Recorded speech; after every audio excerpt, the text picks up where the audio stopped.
The phone rang, displaying an unfamiliar number. Who could be calling? Hello? Hello. This is James, your son. A voice came through. My heart skipped a beat. It's fine that you divorced my dad, but it's a problem if you don't fulfill your responsibilities as a mother. I mean, I'm already a high school student. Can't you stop involving me in the mess between you two?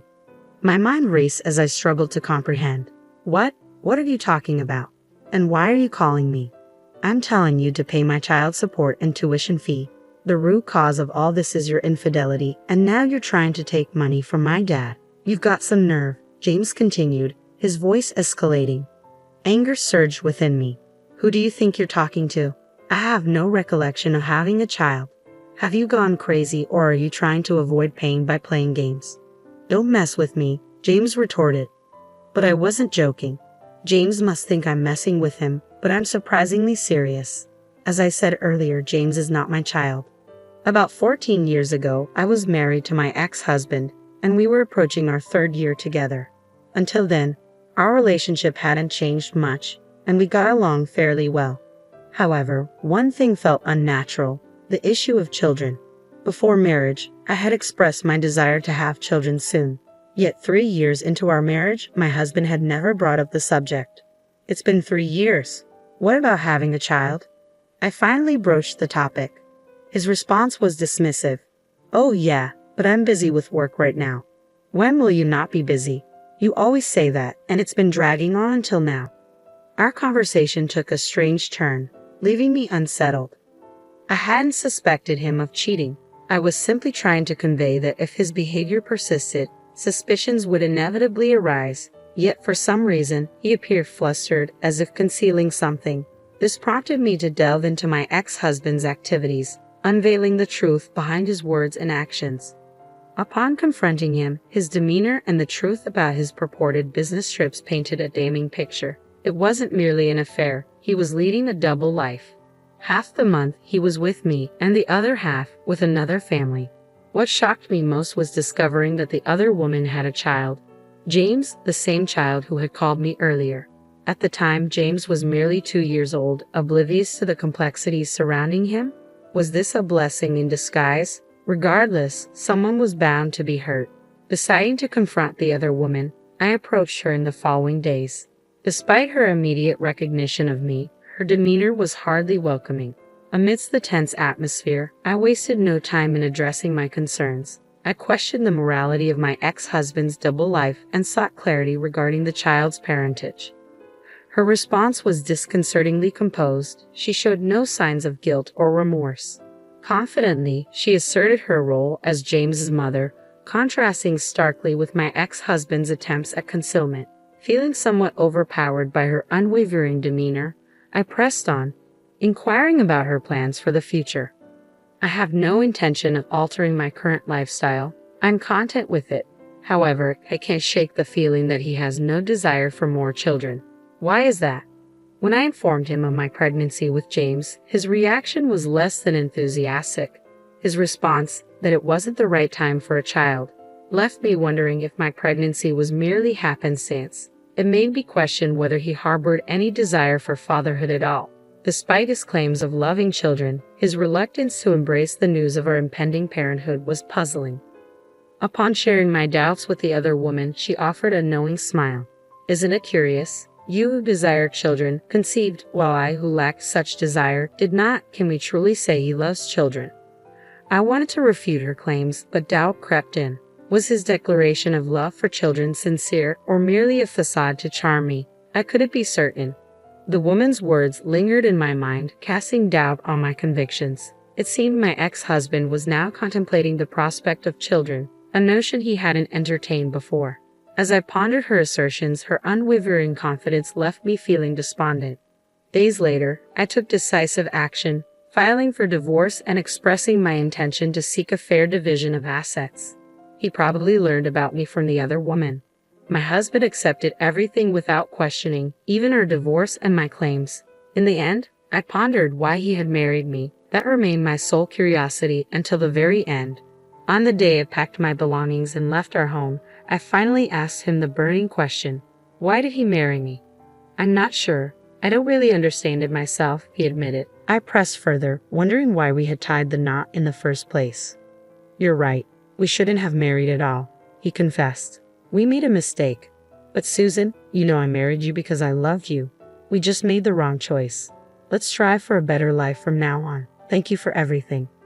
With a heavy heart, I responded, thank you too. I'll pray not to choose someone like you in the next life. And so we parted ways. I embraced my newfound single status, seeking a fresh start. I changed jobs and relocated to another state, approaching everything with a renewed perspective. It was a challenging but ultimately enriching experience. Occasionally, I received administrative messages from my ex-husband, but we never shared details of our lives. He had his path and I had mine. However, after a decade of silence, I received an unexpected call from James. I pondered the reason behind James's call, but never anticipated his demand for child support and school fees. James, the product of an affair between my ex-husband and another woman, had no legal claim on me. Despite my attempts to explain this, he refused to listen. Shouldn't you feel ashamed as a mother? He accused, hurling hurtful words my way. Though his words grated on my nerves, I refrained from displaying anger, knowing it would only hinder communication. After a few moments, I seized the opportunity to speak. Firstly, how did you even get my number? I questioned. Obviously from your dad. Our family has been facing financial hardships, leading to struggles with school fees and Sarge. Dad blamed you entirely, painting me as the villain. But that's not the truth. His revelation struck a chord, explaining his anger. Yet it infuriated me to realize my ex-husband had deceived James, manipulating him against me. Dealing with this post-divorce ordeal was tiresome, but I couldn't ignore James's plight.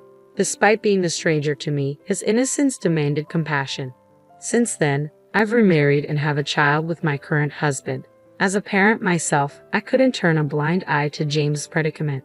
Feeling a sense of responsibility towards him, I resolved to begin by revealing the truth.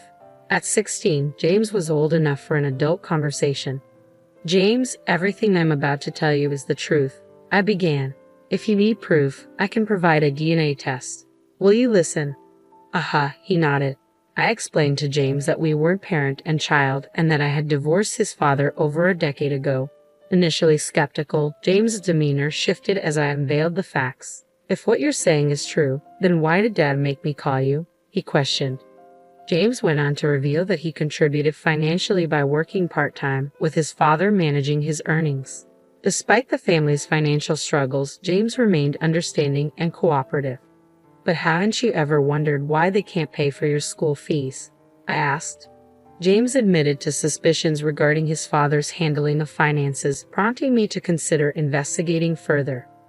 With James's consent and a promise to keep our conversation confidential, I embarked on a 3-week investigation into my ex-husband's affairs. And keep the contents of our call today a secret from your dad, okay? I requested. With his assurance, I commenced my inquiry into my ex-husband's actions. I enlisted the help of a private investigator and anxiously awaited the findings. Some might deem my actions excessive, but my sole motivation was James's well-being. I cared little for judgments labeling me as overly invested in someone else's affairs. When a child's welfare hangs in the balance, indifference is not an option. Amidst my determination to uncover the truth, my disdain towards my ex-husband simmered. His deceit towards his son fueled my anger, intensifying with each passing day of the investigation. After 3 weeks of anticipation, the investigator's report arrived, delivering a blow that left me reeling. Anger coursed through me as I learned the extent of my ex-husband's deception. Contrary to James's belief, my ex-husband wasn't a full-time employee but a temporary worker, recently laid off and now frequenting the unemployment office and casinos. His appearances in business attire masked his desperate job hunt, a far cry from the stable image he projected to his son. Worse still, my ex-husband shamelessly extorted money from James under the guise of remorse, only to squander it on frivolous pursuits. James's generosity, born from compassion, inadvertently funded his father's reckless habits. This revelation fueled my indignation. Such exploitation of a child's trust was unforgivable. With a determination to address James' situation, I reached out to my ex-husband's mother. Thankfully, I hadn't deleted her number. "Hello," she greeted, surprised by my call after such a long silence. "Mother-in-law, could we talk for a moment?" I requested, feeling a mix of apprehension and resolve. I explained the current predicament, sharing the truth about my ex-husband's actions. Despite our limited interaction during my marriage and subsequent divorce, I knew that my ex-husband's mother and her sister harbored no fondness for him. To my relief, she remained composed, seemingly understanding of my intentions. "I understand now. Thank you for telling me," she responded, her tone tinged with disappointment. As I recounted the details, I sensed her anger simmering on the other end of the line. "It all makes sense now," she remarked, her voice heavy with realization. "I hadn't been informed about James's birth because he was a product of his affair. He brought James around a few times, but you had just given birth and didn't want visitors, so he instructed us not to contact you." Moved by her empathy, I expressed my gratitude. "I'm happy now because James shows his face every once in a while. He might be born out of infidelity, but that's not his fault. I plan to stand by him from now on. You're such a wonderful grandmother," she concluded warmly. With her support, I felt a glimmer of hope for James's future. I felt a sense of relief, which prompted me to reach out to my ex-husband's mother with an unexpected proposal. I asked if she and her husband would be willing to take in James. Of course, she agreed readily. He's been working so hard at his part-time jobs, but his father squanders his earnings on slot machines. It seems I'll need to have a serious talk with him. We shared a chuckle, acknowledging James's admirable but misplaced efforts to support his father. My mother-in-law expressed her desire for James to live a carefree life with us. With her determination to raise James, his situation seemed to be on the path to resolution. However, there was still the matter of confronting my ex-husband. Arranging a meeting, I met him at a coffee shop, noting his disheveled appearance compared to before. "I didn't expect to hear from you," he remarked casually, unaware of the bombshell awaiting him. As he spoke of his financial struggles and deception, I seethed with anger. But before I could confront him, my mother-in-law, her sister, and James approached our table, having overheard his confession. They didn't hold back, condemning his actions and character. My ex-husband, caught off guard, could only stammer in response. Witnessing his true nature exposed, my ex-husband faced the consequences. Under my in-laws' guidance, he was put to manual labor, his earnings deducted as child support for James' expenses. Meanwhile, James found solace with my in-laws, distancing himself from his father's toxicity. He embraced his grandparents' kindness, embodying the innocence of youth. Reflecting on my actions, I pondered their righteousness. Yet seeing James' improved circumstances, I harbored hope for his happiness. As my mother-in-law once said, "There are no sins in a child."